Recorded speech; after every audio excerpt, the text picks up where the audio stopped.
the basketball court now is here was a field where paddy used to be grown. Not for selling, but for research. Alright? So, research into agriculture, research into soil cultivation, whatever. So that's the other milestone that happened. In 1974, Arun Tagore got cancer. And I don't remember how to call it. I was too young to understand that this whole area of his was swollen. And he was admitted in PG Hospital, which was quite a renowned hospital, at least at that time. There were not so many private hospitals as we have today. He was treated there, and he founded the organization that continues till date, Sri Aurobindo Institute of Culture. And he did it as a society, and a registered society under the West Bengal Societies Registration Act 1961. When the registration certificate came for Sri Aurobindo Institute of Culture, it was June 1975, Arun Tagore was no more. Let's carry on. A new era began in a very strange way again. When Sri Aurobindo Institute of Culture was created, Arun Tagore asked Sri P.K. Bhattacharya, a legendary engineer, to be the founder chairman of the institute. P.K. Bhattacharya, as I said, was a legendary engineer. Born in 1905, he did his engineering studies in Glasgow University, was chief engineer with the Tatars, with the erstwhile Bengal Electricity Board, later on an advisor to the Bengal and Bihar State Electricity Boards, Durgapur projects, Damodar Valley Corporation, etc. He was also chief engineer with DVC. One of the photographs you might see of him is one with Pandit Jawaharlal Nehru at the inauguration of the Bokaro thermal power plant, which he personally supervised. And the strange thing was, which got inaugurated, guess on which date? Mother's birthday. Nobody chose. A set of dates was given to Pandit Nehru. And he was presiding over the Bokaro thermal power plant. He was the chief engineer, but he took personal interest. And the date Pandit Nehru chose, quite coincidentally, was 21st February, Mother's birthday. So you see that photograph there. So an iconic engineer, P.K. Bhattacharya, became the founder chairman. You see the other two figures. One is still living. Alright? The other lady happens to be his mom. Okay? And she was known here as Joya Di. Joya Bitter was her name. And these are early years. This is not Calcutta, but anyway. But you can see that. In 1975, my mom, Joya Di, came here with only one intention. Because she respected Pratyodha like her father. She lost her father in 1963, and she kind of, how do I say, people have children, but she acquired a father. And Pratyodha was that father, and everybody called him Daddy. Initially, my mom called him Kaka Babu, then slowly Kaka Babu became Daddy, and whatever. It progressed. It evolved like all relationships do. So she came here because P.K. Bhattacharya was lost. He lived in Pondicherry. He was a trustee of the Sri Aurobindo Ashram from 1955. And this was 1975, 20 years later. He had a property. He didn't know what to do with it. Arun Tagore had gone. His finances supported this whole institution. His legal income. That was gone. Overnight, the servants of this place disappeared. Shakti Center was a fledgling unit with, I don't know, as I told you, Mayamitra shunned publicity, and Rekhadi was a very quiet, unobtrusive person. The entire strength of the Shakti Center was probably, I don't know, about 25 students. And Oru Nursery School, when it started in 1972, had 4 students or 3 students and 4 teachers. You can quite imagine the fate in 1975. All right? Pretty pitiable from a financial standpoint. Huge place, what to do? So my mom said, I'll try to help out. And we lived in Shambazar, so she started commuting every day, coming here. And there's a place called Birati, north of Damdam. There's a place called there, Sri Aurobindo's Sthan, where a gentleman called Kiran Shankar Dasgupta was trying to build an ashram-like environment. He was fond of horticulture. A very educated person, but basically lived his life like a farmer. So the first activity that started in 1975, on the demise of Arun Tagore, was planting saplings. So a lot of the trees that you see on the campus today are not from the Loyalka time. Some are from the Loyalka time. Some have been planted by Rani Mukherjee, who used to come, as I said, when Arun Tagore was alive, and thereafter by Kironda and Jayadi. So the first activity is afforestation, and that's when she started. The second activity that she started in the same year was getting local children of Netaji Nagar to come and engage in sports. So she founded a little organization, fledgling organization Dev Shambhu, which has ceased to exist. Right? But essentially it was to do brotochari and sports activities, and this was their area of activity. So you can see Dev Shambhu and Pradyut Kumar Bhattacharya. Mark one thing, you will probably not realize, see the eyes, they are half closed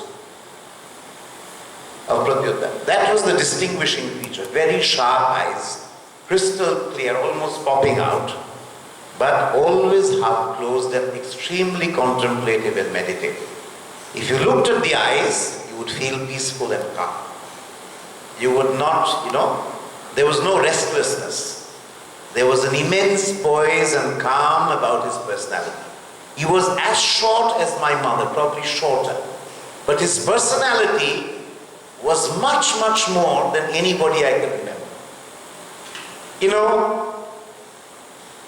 If I would put it that way, I have not seen Sri Aurobindo. I've seen many handsome men. But I've never seen anyone more handsome than this gentleman. My father was very handsome, very, very handsome. But if beauty and handsomeness could be translated in other terms, it is not the beauty you have which is outwardly seen. It is what your personality exudes. This gentleman, if you stood in front of him, you felt peaceful, you felt calm, you felt reassured. I can just describe evenings with him. There were a lot of people who came, and I was a young boy. I met him when I was 5 years old. He hardly spoke. So if you see me, he was my opposite. Right? There were no words. And that's why when I had to choose a motto for the school, Krishna Koli ma'am, you can well understand why I chose the motto that we chose. Mother's phrase, no words, acts. He never spoke. He hardly spoke. People who came, when they came in, I've come in. Sit down, cup of tea comes, whatever. And for hours in a room, there would be no conversation. And yet people wouldn't get up. There was so much peace, so much calm, so much joy in the room. That would be that. Of course, he was also a very humorous man. So when there would be humor, he would laugh, there would be jokes and that kind of thing. But there was no blabbering, there was no chattering, there was no systematic nonsense. So that is the kind of person he was. Very, very few words, man of very few words. You can imagine with the kind of positions he held in life, he was often asked to give speeches. So I've seen that in my life. He goes up, gets in. Good evening, gentlemen, ladies and gentlemen. It's a pleasure being here. Thank you, good night. And down he comes. Over. I've seen another very significant thing which I'll tell you. In the library where we had only one big table. And I remember Jyoti Basu as Chief Minister appointed a one-man inquiry commission. Those days power failures was an endemic problem. And Santaldi used to be and still is one of our iconic power plants of West Bengal. So Santaldi failed. Jyoti Basu constituted a one-man inquiry commission. You know who that man is, right? So you would have West Bengal State Electricity Board people, other people, transmission people, CSC people, all of these people arguing, quarreling, stating their problems. And the man sat at the head of the table, short, never saying a word. He would not allow the voices to go beyond a certain limit. His personality didn't allow him, but people still defended their own case. And I've seen it, as a young boy, I can still tell you, it was very interesting to me. I would climb onto the window sill. The windows you'll see of that library are quite high, and I would take a sneak peek. And I would never see him speaking. He was listening patiently. 1 hour is over, he begins. 3 or 4 sentences. All the contents of the meeting wrapped up. Everything over. Can you imagine what a way to conduct a meeting? Mother once said, "You are born chairman." So that is the kind of personality that he exuded. I remember, and this is something I want to share with you, I used to be good in English, like a lot of children are. But I had a problem, which many children have. If I started writing something, I would keep on writing, on and on and on, The more beautiful the composition, the more lengthy it used to be. When the Santaldi report was submitted, I took a look. 30 odd pages. So I took a look at it, plastic cover, title of the project beautifully written, assignment, 1-page executive summary, and then the conclusions. That was it. There was nothing more. What I learned from him in that aspect was precision. You would not say one word, write one word, if it was not completely necessary. So, from that moment on, because I admired him so much, I tried attempting that. And he used to tell me, you put points and make each point brief. And don't keep writing. So you can see the organization of mind was huge. Simply huge. Anyway. So, 1976, January, was another milestone. My mother thought of a way how to get people here. People. Deserted place except for local children coming in the afternoon. There had to be some activity, new activity. And she thought of what is now called aspiration. An annual exhibition of Sri Aurobindo ashram products and handicrafts. One huge attraction those days used to be ashram rosewood and teakwood furniture, authentic rosewood, authentic teakwood, not available in this part of the country at all, and stainless steel made with utensils, made with Japanese imported stainless steel. Those used to fly off the tables like hot cakes, and that sustained us for the best part of many years. So that was our first aspiration, a week-long program where devotees would assemble, people who knew Pradyut Kumar Bhattacharya. Typically they came, they stayed here. It was a great fun kind of occasion, but in the process, there was activity. There was something happening, because that was the first job. 1977, another milestone, June. Sri Aurobindo's relics was brought here on 22nd June to Calcutta, and 24th June was installed. I need to make a brief mention of that. Till the 22nd of June 1977, despite all that I have said, this house was a house. On 24th June 1977, or after Sri Aurobindo's relics arrived here, you could tangibly feel that it was not the same place anymore. There was a huge difference in the atmosphere that was palpable. It was as if the owner of the house had physically come and said, "I am here." And his presence reverberated and resonated across the campus.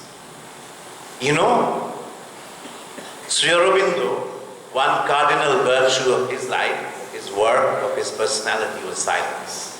He too was a very quiet man. And his silence was, had a great quality. If you go to Pondicherry, if you go to Aurobindo, the Mantri Mandir, one quality you will find there is silence. When children of our school went, I once encountered them and I asked them, they're class 8 children, they were coming back after seeing Aurobindo. So I asked them, little kids, what did you find interesting and new in Aurobindo and Mantri Mandir? And they said, the sound of silence. So on 24th June, this place acquired that quality. The fact that atmosphere of Sri Aurobindo. You see, the mother has said that when you have a problem and you want to share it with me, you go to the Samadhi. So that is our place of worship. When we have a problem, when we want to discuss something, when we face an issue, or when we are simply happy, that is the place where we commune. So it's our place of communion, it's our place of worship, it is our place of finding who we are. So, that is what happened. So you see here, you see two pictures side by side of my father. These are two photographs. This is Rokinda, my father. You can see when you not recognize here, man of very sharp, aquiline, Roman features almost. Very handsome man. And you see the man next to him.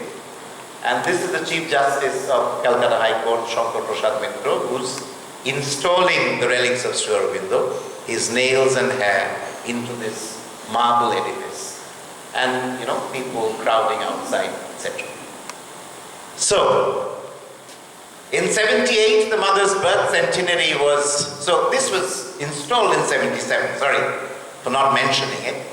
24th June again was coincidental. It was my father's birthday. So, I have fun thinking of something. Jayati is almost synonymous with this place. Anywhere you go, they will tell you, oh, Jayati's place. And yet, the man who will always be one with the spirit of the institution, because his birthday is the day on which Sri Aurobindo physically came. He is not Jayamati. It is her husband. So the mother chose to keep him immortal too. 24th June is, on his birthday, Sri Aurobindo's relics were installed. 78, 21st February, the mother's birth centenary was celebrated here. My mother did something extraordinary. His master's voice, big company, and was not the HMV of today. White, an iconic company in those days, launched a long-playing record, the mother. And she got people like Shuchitra Mitro and Krishna Chatterjee and Orghoshen and others to sing in that LP record. Songs of Dilip Kumar Roy typically, directed by Govinda Gopal Mukherjee, and also there were, songs of Madhuri Mukherjee, and the narration was by the legendary film actor Vikas Roy. It was a great thing. Every day rehearsals in the HMV studios. I went to the Dum Dum outfit of HMV where the recording happened. So that again was an act that happened here. I forget to tell you one thing, that in 75 there was another significant thing, maybe we don't have the picture of that. Uday Shankar came here. And Uday Shankar said, I'm looking for a place of refuge and I want to teach in my last days. And Pratyuda told him, this is mother's home, it is your home too. And Uday Shankar wept. Why was I reminded? Because in 78, I saw the same thing. In which way? After the record had come out, obviously 21st February, Pratyuda could not come from Pondicherry. He was there in the ashram on the centenary. He was a trustee of the ashram. Mother made him a trustee in 1967. And she said something of him at that point in time. There was a list sent to her because there was a vacancy for the position of trustee. She said, the name I want, his name is not here. So, can I suggest? You see what a kind of person the mother was. She would never impose. It was always a suggestion. She would wait for people to acquiesce, and then it became part of it. And people generally said yes. When she wanted Pradyuta to come and stay here, when as an engineer he used to come every month for engineering consultancy, he used to stay in Great Eastern Hotel. Okay? And pretty flourishing hotel. When mother acquired Lakshmi house, she asked him, would it be a great trouble for you if I asked you to stay in my house in Calcutta on your visits? Of course it's not 5-star. Would you mind? And when Pradyuta used to talk about it, he would say that was divine humility. Anyway, so what I was going to tell you was, I saw Uday Shankar weeping when in his last days he got this place to teach what he wanted to teach to his students. And I saw another person weep here. That was Suchitra Mitra. She was given a piece of cloth, because that was given to everybody in Pondicherry, a kind of cloth used by the mother, cut out from a sari or whatever. And she held it and she sobbed. And it was in front of the relics. Okay. And the other thing that happened was, we in Aurobindo Sadan, there was no G.D. Birla Sabhagar those days. In Aurobindo Sadan was the largest auditorium. My mother put up a show on Sri Aurobindo's epic Savitri. 25,000 lines. She could have, dared to do this. She converted into, extracts of that dance drama and got it staged by 2 iconic people. One name you recognize. She's a great media personality even today, Olukananda Roy. She was Savitri. And Satyavan was Shanti Boshu. And Yama was N.K. Shivashankar. So these were 3 actors in the play, and it resonated, it kind of was huge, the impact. Sri Aurobindo Savitri, the longest English epic, converted into a dance drama. So that was the kind of person Jayati was. In 79, in that building which you see on the right, it wasn't that big then, she launched a charitable medical clinic with a few doctors. And in 1981, responding to interests of parents in Uru Nursery School, the Future Foundation School was born. Although it was named only in 1984. On 31st August, our founder's birthday, Pradyuta's birthday, the ashram gave us the approved name, the Future Foundation School. They had only one thing they insisted on, that the name of Sri Aurobindo should not be in the school. You see, that's how it is dedicated, it's inspired by Sri Aurobindo. But we always say it's an attempt. Our work can only be an attempt to manifest what he has said. But to manifest him integrally and completely is beyond us. So the ashram had only one condition, that the name of Sri Aurobindo should not feature in the name of the school. And that's how it's called the Future Foundation School, and it was chosen from a list of many other names that were set. Yes. So, the next thing that happened, Shamulda on the right, young Shamulda is here, he's still here now. You can see, this is Shamulda, and this is this building here, which you now see. This was erected in 1993. Miraculously, a property got gifted to us in Shotendrapalli. That is where the 2 new teachers joined us. And you know how? That's a story in its own right. One elderly freedom fighter, great mathematician, recipient of the Tamru Award of the Government of India, and a spinster. She was in her late 80s. and almost 90. And she said, I want to give this place to somebody who would use it, and not sell it off. And she spoke to Ramakrishna Mission, who didn't agree. She spoke to Bharat Srivastava, who didn't agree. And then somehow she got to know of my mom. She contacted her, and my mom immediately said yes. But nothing happened. She was in two minds. This fledgling organization, Sri Aurobindo Institute of Culture, what will it really do?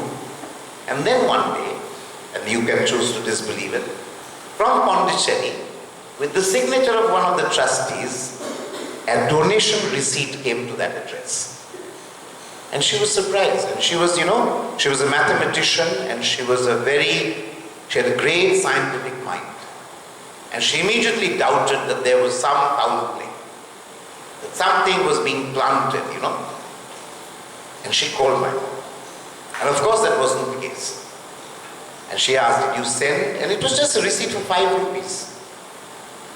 Did you send 5 rupees in my name to the mother, to the ashram?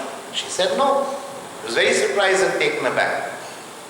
This 5 rupees donation, anonymously given, or I don't know how, with her name and address, translated into the gift of the Shotindrapalli property to this institution. How did it help? It helped because when the school needed a building, it had no place. This was a place where we used to have handloom. We used to make gamchas for the inmates of Sri Aurobindo Ashram. We couldn't discontinue. There were poor people employed there. We shifted the whole facility to Shotindrapalli when we got that property, and here this building came up. So this is the little story, and you can see. And the other thing that happened, which is also significant, we have an annual competition on Sri Aurobindo around his birthday, and that started also in 1981. And it is now, of course, you will find, it's got essays, elocution, declamation, all those kinds of things. And as I said, in 1984, TFFS, the Future Foundation School, got its name. And this is the inauguration. You see Dr. Karan Singh here, and some of our senior students of that time. And the tablet behind you can still see, it's in black. It's called Pradyut Kumar Bhattacharya Memorial Block. And Shamulda once again. 78 to 99 was a period of great cultural effulgence. What happened was, let's see, we already talked of Uday Shankar earlier.